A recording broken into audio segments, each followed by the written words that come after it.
What's going on, everyone? LA Sports back with another video. In this video, I'm going to be talking about the Toronto Maple Leafs re-signing Pierre Engvall to a one-year contract worth $2.25 million for the 1 year.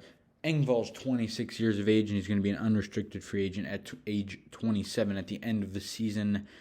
And Engvall had a pretty good year last year for the Leafs. He's a pretty versatile guy, again, who plays in the bottom 6'4". Toronto could play left wing or center. In my opinion, I prefer he plays left wing, and that's probably where the Leafs are going to use him. But Engvall's an important piece to the Leafs. He's one of those bottom six guys that really plays a physical game. He's 6'5", 215, so his size is really valued by the Leafs. And for a team that doesn't have a whole lot of size, they kind of have to value a guy like Engvall and have to keep him on the team. Engvall's getting a $1 million increase this season compared to the last two seasons. Taking a look at his numbers in 78 games last year, he had 35 points. So pretty good, honestly, for a guy making $2.25 million. Engvall's probably going to be a part of the long-term future of the Leafs, just being the fact that he is a guy who the Leafs drafted and really like to use. On that third line, he's a big physical guy, like I said. He brings some force, and I think he really matches what the Leafs want to do really nicely. And right now, you're taking a look at the Toronto Maple Leafs projected cap space over the limit by $1.5 million, and that, is not factoring in the Jordy Ben or Victor Mete signings, because they are, I guess currently under minor league status signings, so that has not popped up yet. And Mete, not to mention, will be a restricted free agent after next season, so still some contract flexibility there with him. But the Leafs are currently, like I said, looking at over the cap, so they're going to have to make a trade, and it's going to be very soon. The question is who gets traded. Like I said, like I've been saying for some time, it's going to be Kerfoot and Hall.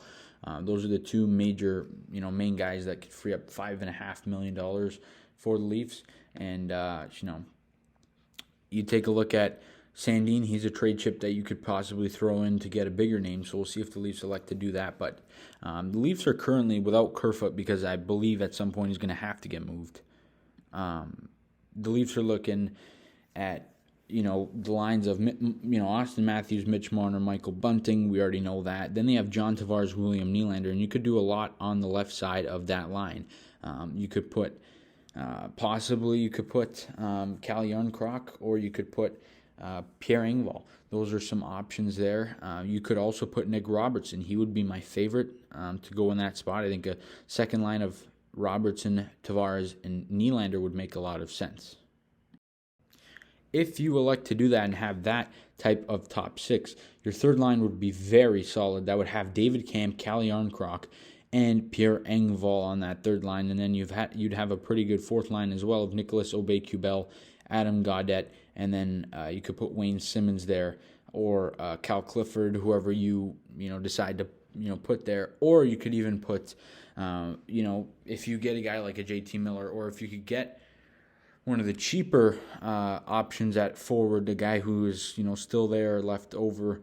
Nick Abruzzese is another guy who could come up. Dennis Malgin.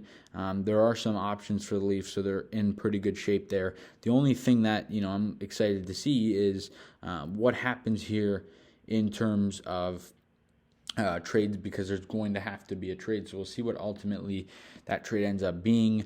We'll see over the next few days what ends up transpiring. I'm excited to see, as a Leaf fan, what the Leafs decide to do, but I want to hear what you guys have to say about this Pierre Engvall signing, $2.25 million per year, just 1 year. I like it.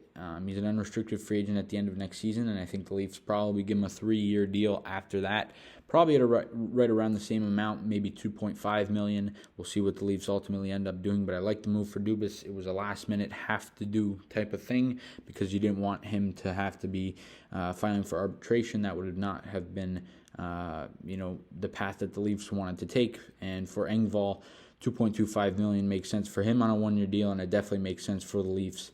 And hopefully Engvall is a part of the Leafs for a while, and I think he will be. You guys let me know down in the comment section your thoughts on the signing. You let me know all that good stuff down below, and as always, please leave a like on the video, subscribe to the channel if you guys are new. We'll see you guys all in the next video, and as always, go Leafs, go.